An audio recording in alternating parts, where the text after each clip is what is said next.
Boa noite a todos, bom dia, boa tarde, boa madrugada. Meu nome é Rafael Iglesias, estamos dando início com a nossa aula agora de processo de trabalho, linha do tempo. É importante, mais uma vez, esse conteúdo, porque, como eu disse, no processo penal, assim como eu direi no processo civil, vai fazer com que a gente saiba o esqueleto da matéria e assim a gente começa a colocar a musculatura, começa a colocar os nervos, começa a colocar as veinhas, né? E todos os elétrons ali vão ficar rodando em volta dos átomos. Nossa, falei tanta besteira agora que nem eu sei o que eu falei. Mas, seja lá como for, tenha fé, porque até não lixona se for, gente. E, em todo caso, não tem como a gente estudar processo sem saber realmente a linha do tempo do processo. E no processo de trabalho não é diferente, cara. Todos os processos são assim. No processo de trabalho a gente tem que ter ciência de onde é que a gente começa para saber para onde é que a gente está indo, né? Tudo começa, obviamente, né, com a reclamação trabalhista. Essa aqui, reclamação, por sua vez, ela pode ser verbal ou ela pode ser escrita. Né, Rafael? Por que é uma reclamação trabalhista? A reclamação trabalhista acontece quando algum empregado, ele acredita que ele não recebeu todas as verbas a que ele fazia jus. Imagina que ele tenha trabalhado um pouco mais do que 8 horas diárias e 44 semanal, e ele acredita que ele faça jus à hora extra. Ou ele até tenha recebido hora extra, mas condicional inferior a 50%. Então ele faz o quê? Ele faz uma reclamação trabalhista. Tá? Nós temos a verbal e a escrita. Verbal, é interessante que é o tal do ius postulandi, né? O cara ele tem que comparecer depois de 5 dias e para reduzir a termo. Se ele não vier, nós vamos ter aqui o primeiro caso de perempção. Só que a preempção no processo do trabalho é a impossibilidade do reingresso com a reclamação trabalhista pelo prazo de 6 meses, né? A punição aqui por 6 meses, tá? No processo penal, a perempção é uma causa extintiva da punibilidade, porque o cara lá em alegações finais, ele optou por não reiterar os pedidos que ele havia feito na queixa-crime, que é uma ação penal privada, tá bom? Rafael, eu não entendi nada que você falou, então você ouve de novo. Volta aí, ouve mais uma vez, aí que você vai entender que não é difícil, pessoal. É só, como eu disse, muita coisa, sempre muita coisa, muita coisa, muita coisa. Bom, a reclamação trabalhista, então, ela pode ser verbal, ela pode ser escrita. Maravilha. Escrito, pessoal, o que vai acontecer? Vamos pela base, né? Escrita, ela vai acontecer ali, e aí a gente tem isso tudo encaminhado para a vara do trabalho, e na vara do trabalho o servidor. Só quem que é o servidor? O servidor não é o juiz, tá? É o servidor. O servidor vai dar um jeito de fazer um encaminhamento para que o reclamado, no caso seria o empregador, né? Para que o empregador tenha ciência de que existe uma reclamação trabalhista. Esse servidor ele vai partir do pressuposto que a reclamação tenha chegado até o reclamado no prazo de 48 horas, né, depois que ele encaminhou. E esse prazo de 48 horas não exclui a ideia de que o empregador, né, ou o caso reclamado, tenha que ter recebido essa notificação 5 dias antes da data da audiência, tá? 5 dias antes da audiência. E o ônus da prova incumbe ao empregador, né? O ônus aqui de dizer que ele recebeu ou não a intimação nessa data aí, opa, derrubei o meu bichinho, na data de 5 dias antes, a reclamação trabalhista, beleza? Bom, então vamos lá. E ó, gente, uma coisa importante. O que eu disse até agora? Eu disse o seguinte, que vai ser feita uma reclamação trabalhista, essa reclamação trabalhista, por sua vez, ela vai chegar até o serventuário, por sua vez, vai encaminhar para o reclamado. O reclamado, ele tem que ter pelo menos 5 dias para se preparar para a defesa que vai ser feita em audiência. Esse prazo incumbe a ele comprovar se ele recebeu ou não a notificação de que existe uma reclamação contra ele ou não. Então, o ônus, nesse caso, né, o bônus é uma coisa boa, o ônus é uma coisa ruim. Ou seja, se ele recebeu 3 dias antes da audiência, incumbe a ele comprovar o fato de que aquilo não foi um tempo hábil para ele preparar uma defesa legal, entende? Então, essa é a ideia nesse caso concreto aqui. Bom, vamos lá. Então, prosseguindo aqui. Gente, ó, nós temos aqui, então, nessa lógica toda, a audiência vai ser marcada, né, e nós vamos ter 3 dias, a audiência inaugural, o dia 1, o dia 2 e o dia 3. Na audiência inaugural, na inaugural vai ter o apregoamento das partes, as partes vão ser conduzidas para entrarem, né, em audiência, e aí lá dentro vai haver o quê, Rafael? A primeira coisa é a leitura da petição inicial, né? Errado. Não é a leitura da petição inicial. Por que não, Rafael? Porque primeiro vai ser tentado um acordo, né? Vai ter a primeira tentativa de conciliação. Se não der certo a tentativa de conciliação, depois que as partes vão ler, que o juiz vai ler a petição inicial, depois que há a leitura da petição inicial, depois, né, da tentativa de conciliação obrigatória. Aí vai ter a apresentação da defesa, né? Tem aqui a contestaçãozinha, e depois da contestação vai ter a réplica, né? Vai ter aqui a réplica, tá bom? Que também vai ser apresentada. Só que a réplica ela é apresentada ali, né, num prazinho até importante, né, para que o reclamante faça jus a um tempo hábil para poder, de certa forma, contestar aquilo que veio na contestação do reclamado. Bom, depois, no outro dia, nós vamos ter realmente a audiência de instrução. O que acontece na instrução? Na audiência de instrução haverá instrução, as partes serão instruídas do que vai acontecer, né? As partes, na verdade, o juiz será instruído do que aconteceu ao longo da relação de emprego entre o reclamante e o reclamado, até a comprovação da existência dessa relação ou não, né? Porque tem que ter pessoalidade, onerosidade, não eventualidade, né? Não eventualidade e subordinação. A pessoalidade não é exclusividade. A onerosa não significa que se você estiver trabalhando em um local que tenha prestação de serviço à comunidade de maneira gratuita, não significa que você não faça jus a receber alguma coisa. Imagina que você trabalha numa igreja, igreja sem fins lucrativos, correto? Então, mesmo assim, se você limpar a igreja, pode ser que você esteja recebendo algo que você possa caracterizar assim como empregado.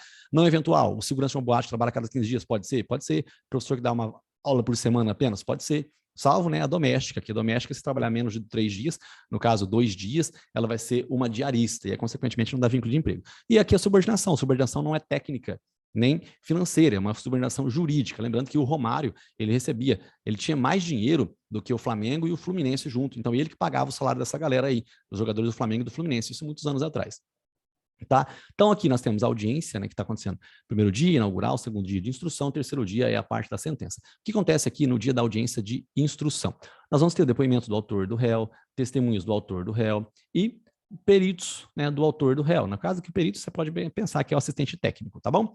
Gente, lembrando que o autor não tem direito a ser ouvido, ele pode ser ouvido se uma das partes requerer, né, ou até o juiz falar, eu quero ouvir o reclamante, tá bom? Beleza? E importante também que se não houver o comparecimento aqui do reclamado, né, tanto no primeiro dia quanto nesse outro dia aqui, ainda assim é possível que você tenha que a confissão ficta dele seja confrontada com provas pré-constituídas nos autos, tá? Essa parte não expliquei, mas eu disse. Então, eu estou dizendo que a confissão ficta ela pode ser confrontada com as provas pré-constituídas nos autos. O que significa isso?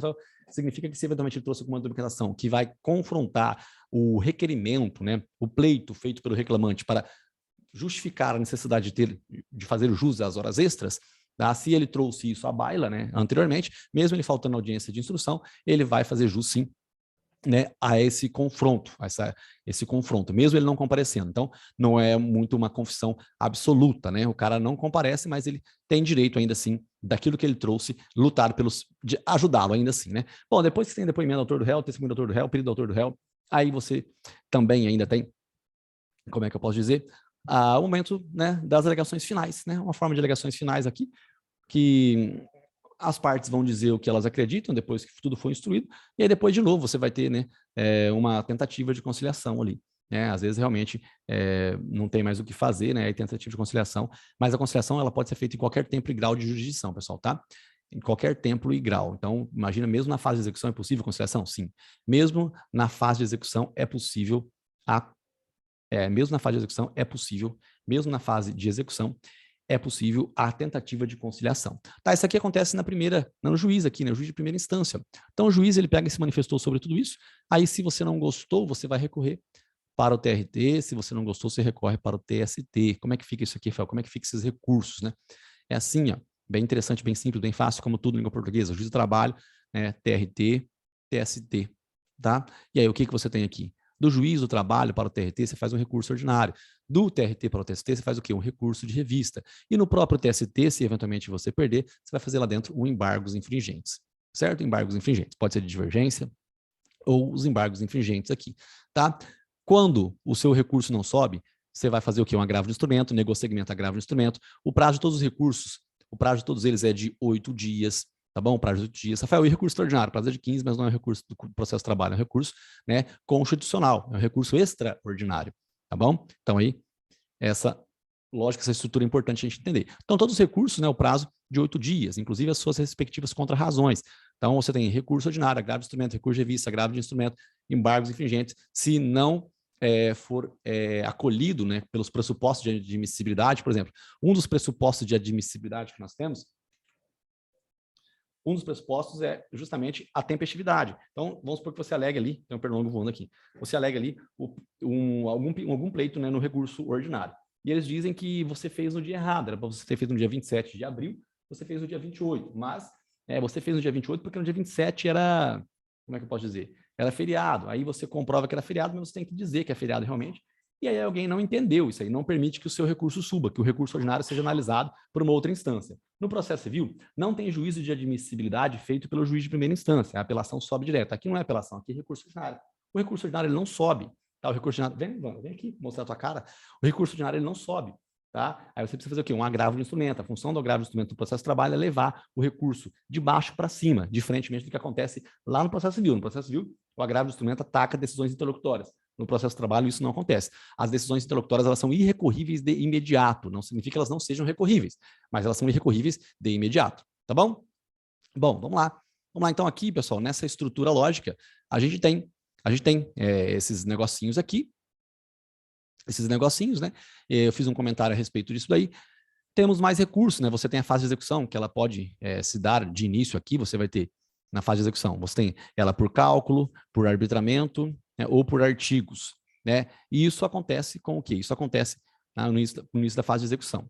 Tá, e aí você tem depois a intimação das partes para que elas se manifestem no prazo de 8 dias, né? A união se manifesta em 10 dias, depois o juiz dá sentença de liquidação, que nada mais é do que a homologação dos cálculos. Depois da sentença de liquidação, tem o mandado de citação, penhora e avaliação, para que a parte pague ou garanta o juiz no prazo de 48 horas. Aí você tem outras regalias aqui, como, por exemplo, o Banco Nacional dos Devedores Trabalhistas, que se eventualmente o cara não fizer o que tem que ser feito no prazo de 45 dias, o nome dele vai para lá. Tá? E aí depois o juiz vai dar as decisões dele, vai caber impugnação, vai caber embargos. Depois dessa decisão de embargos e de impugnação, cabe agravo de petição. O agravo de petição também vai ser encaminhado para o TRT. Rafael, qual TRT? O mesmo TRT, tá? O mesmo TRT, é esse mesmo aqui, ó. Só estou mostrando, né? Tá meio diferente, mas é o mesmo TRT, tá? Ó, mesmo TRT, beleza? Que se o processo já está aqui, não faria jus ir para o outro TRT, não tem sentido nenhum. O processo está dentro de uma região, né? A região é o Tribunal Regional do Trabalho, tá bem? Então aqui tem o TRT, beleza? E aí você vai ter essa estrutura lógica, né? O agravo de petição chega lá. Se o agravo de petição não subir, também cabe o quê? Agravo de instrumento, negossegmento, agravo de instrumento, negossegmento, agravo de instrumento, negossegmento, agravo de instrumento. Aqui também é possível uma exceção de pré-executividade, tá? Tem várias coisinhas interessantes ali na fase de execução, mas, como eu disse, né, não dá para a gente trabalhar tudo agora, mas deu para você ver o que é ali no tempo do processo do trabalho, tá, pessoal? Espero que você tenha aproveitado o conteúdo, porque ajuda bastante. E toda vez que você tem um conteúdo novo que você pode abordar, que você pode refletir a respeito dele, é interessante que você realmente guarde na sua memória, pessoal, tá? Você que está acompanhando até hoje aqui, esses videozinhos, rogo escusas, né, no caso do pessoal que está acompanhando nos dias corretos, né? Não o pessoal que comprou esse cursinho aqui, né? Porque esse curso está sendo gravado aqui, né? Mas, obviamente, ele vai ser cobrado depois, né? Quem não acompanhou esse setorzinho. Então, esse curso aqui é um curso que está sendo gratuito para a nossa lista de espera dos 40 dias, mas é um curso que modularmente, não sei se como é que expresso melhor, né? Mas modularmente, ele é cobrado, né? Ele é cobrado depois, né? Não para vocês que estão vendo aqui dessa primeira vez, mas ele é cobrado com valor mais irrisório, valor mais simbólico, né, Wanda? A Wanda veio aqui, né? Tô com o terrorzinho dela, né, minha linda? Ó, vem aqui, sobe aqui. Sobe aqui, linda. Vem cá. Vem mostrar vem dar o teu ar da graça aqui em cima. Vem aqui, gorda feia. Ah, eu sou a avó, cara. Vem aqui, mostrar tua cara aqui pros outros ver. Vem aqui, Wanda, mostrar tua cara. Mostra tua cara. Ela tá animada. Tá tocando terror na casa, né, filha? Você é muito feia, cara. Você é feia demais, cara. Toma aí. Ela tá feliz porque ela comeu. Quando ela come e faz cocô, ela fica numa alegria, ela começa a tocar o terror na casa. Gente, valeu, obrigado por tudo. Desculpa uma coisa, minha garganta tá ruim, mas estamos aí, né, gravando os áudios que não pode, ela ficar ruim a partir do dia 23 de maio, né? Aí não pode, não dá. Bom, gente, valeu então. É isso aí. Foco, força, fé, farra depois de muito estudo. Um beijo do Mago. Espero que você tenha acompanhado o conteúdo até o presente momento. E é nóis. Vamos que vamos. Ó, e lembra, a disciplina que é a verdadeira felicidade, tá? A disciplina, na verdade, é a verdadeira liberdade. Porque se você for disciplinado, você consegue alcançar suas coisinhas bem mais rápido do que você jamais imaginou. Tá bom? Valeu, gente. Tchau.